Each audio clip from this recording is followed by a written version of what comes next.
I don't like looking at sales as a funnel. Again, I like looking at it as an ecosystem, because if you're inviting people in who are a match to your messaging and they match the psychographic of who you want to be working with, I want to keep my arms around those people, right? Those people are the ones who, if I can grow them in my garden, of this ecosystem, that they are going to either come back to me again in the future. They're going to be the ones who refer. They're going to, fill in the blank. They're going to be my people.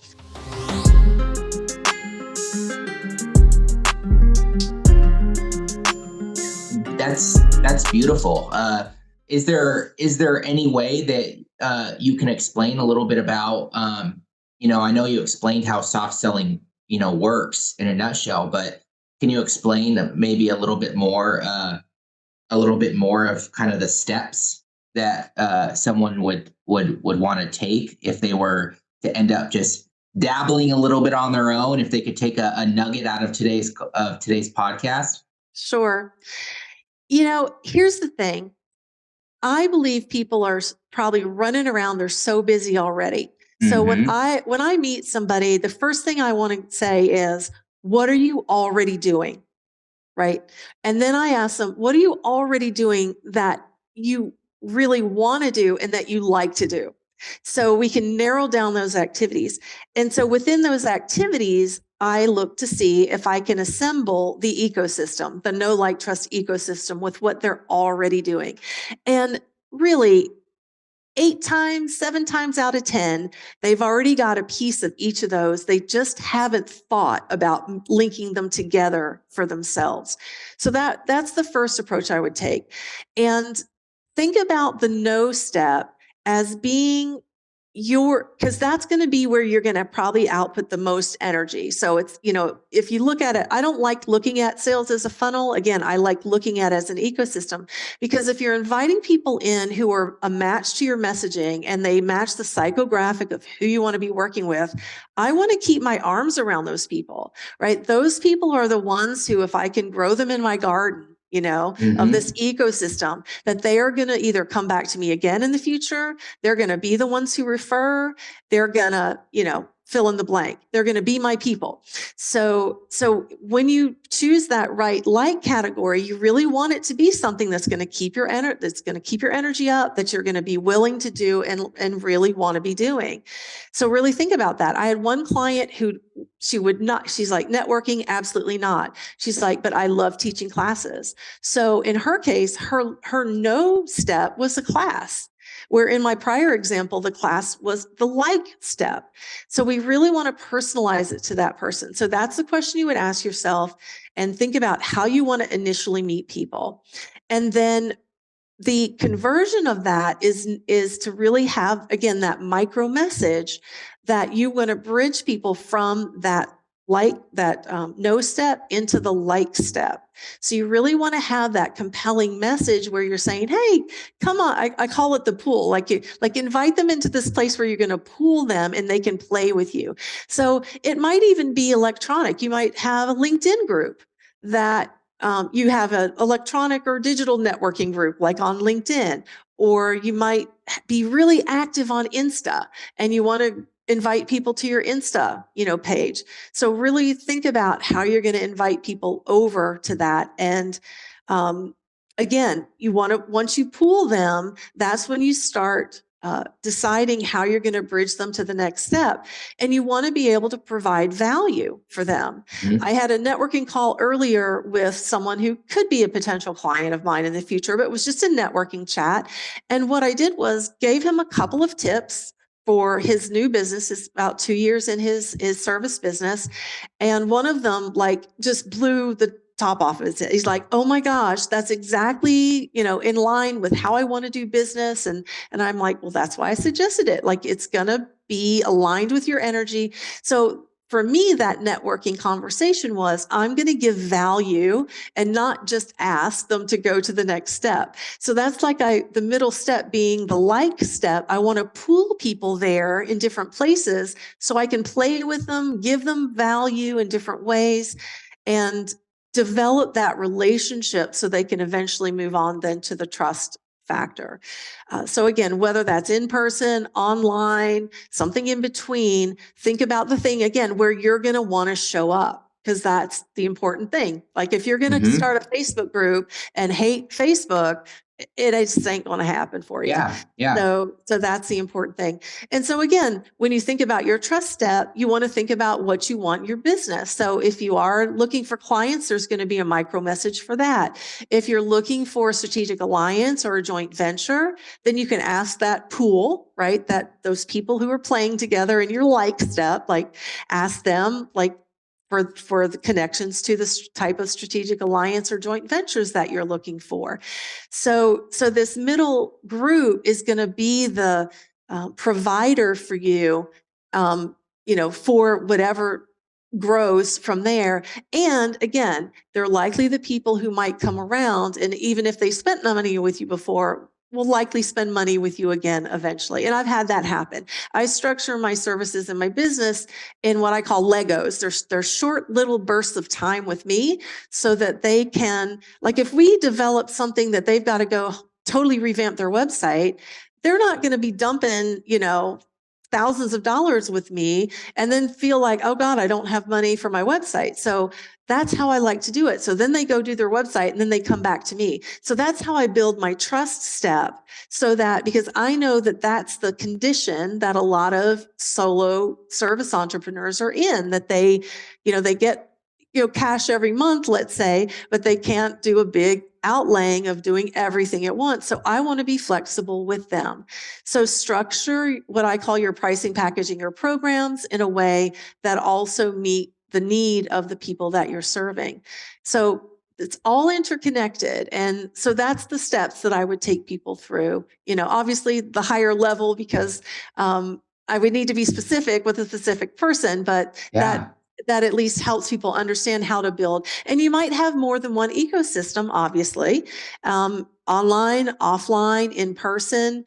So you really want to think about what, again, you're going to sustain, and you want to diversify, just like your financial portfolio. And a lot of it is experimentation. So to my point earlier with the CFO, our first message didn't work. We were getting the wrong people in. So you need to be agile enough to be ready to shift and move. But when you have the structure in place, or what I call the infrastructure, then it's easy to pivot and move, because you've already been doing the system, like the ecosystem. You're just changing your message, right? So everything else is now habit, and you've got people coming in. So that's beautiful. That's beautiful.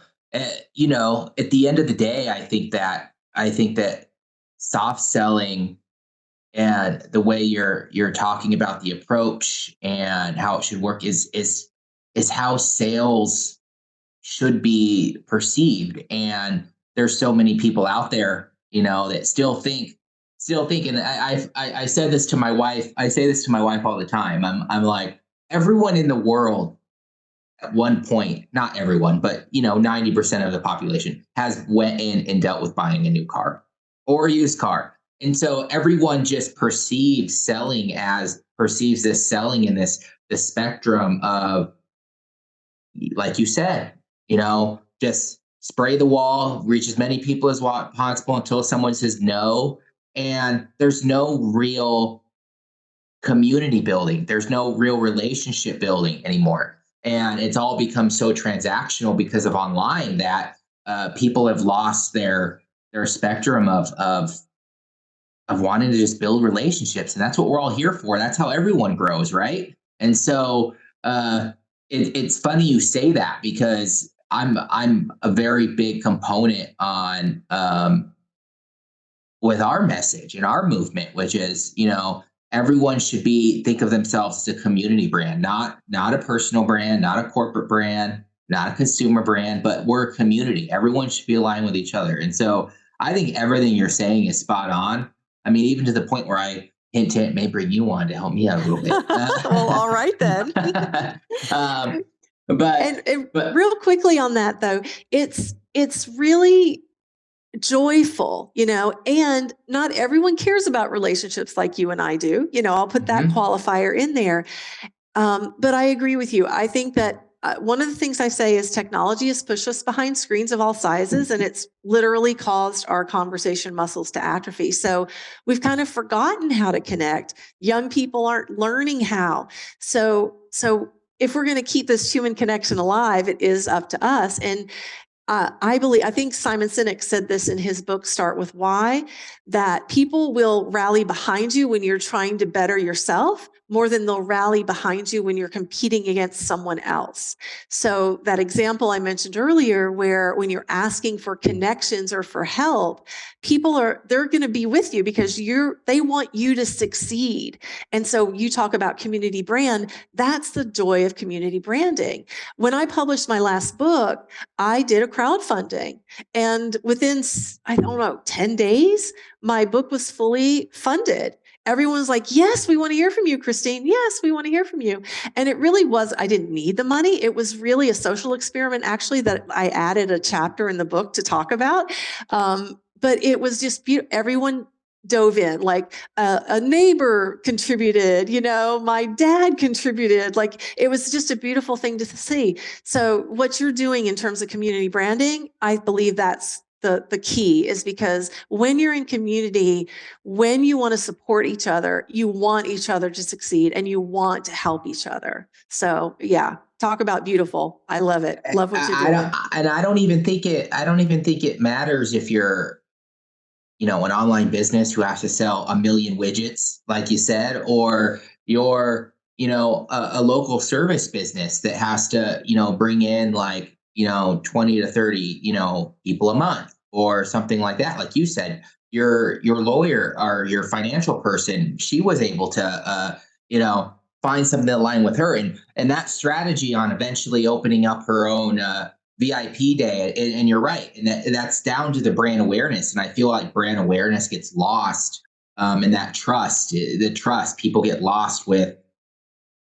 You're just trying to build trust with people, and just aligning those points. And so everything you said is beautiful. I really appreciate you being on. Why don't you tell everyone again, who you are, where they can find you, and where they can get a little bit more info on the soft selling. I think everyone that listens to this may want to reach out to you on your preferred channel, of choice. Absolutely. Well, the best place to go, my hub, is my website, which is my name, ChristineClifton.com, and that's ChristineClifton.com. And everything is a hub there. You'll see a page that's free, and there's a ton of free resources there. You'll see a link to my YouTube channel, and there's a lot of things about soft selling there on my YouTube channel, classes that I've taught. So you get a lot of information there. On the free page of my website, there is something called the Your Spirit at Work guidebook, and it's talking about the micro messaging. So if your ears perked up today when you heard that term micro messaging, that guidebook, it's a digital guidebook, can help you through creating some micro messages for yourself.